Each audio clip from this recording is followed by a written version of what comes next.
I am so intrigued that you decided to leave it all behind, whatever that means. But reading about how you sold everything, moved away from the music business, or at least the hub of where you were, right? Yes.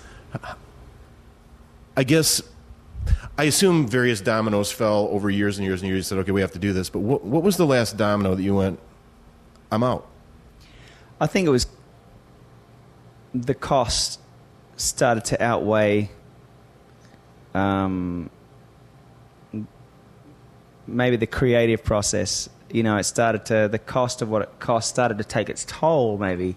It's kind of like ground, just after a while, man, it keeps churning out this fruit and it doesn't rest, and all of a sudden the fruit doesn't have what it's meant to have, the nutrients. I don't know, for me it was just the process of I think I'd lost for a while just the joy of creating something out of nothing, and just for nothing, except just for the pure joy of creating something out of nothing. And I think for me, and looking at being a young kid coming over from Australia and kind of getting the American dream, the gold records and the stuff that comes with that.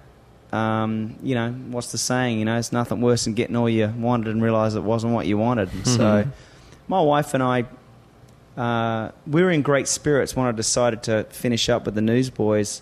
It wasn't like man, guys, I'm burnt out, I got to get out of here. Yeah. That's not a good time to make a decision. It was just really, we'd traveled around in an RV, the two of us and our dog, and I drove to all the shows just because I'm that, that to me, I've got to see what's on the other side all the time, right. Whether it's if I got to ride my motorbike to every show, if I got to walk, whatever it is that, but this time it was an RV. And so, we just lived in that small space, things like conserving water.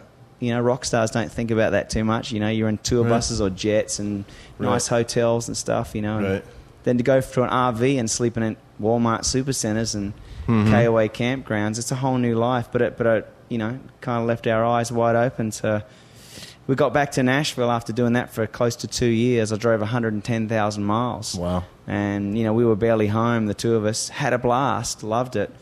Kind of just, we weren't camping types, my wife definitely wasn't a camping type, and I wasn't really, Yeah.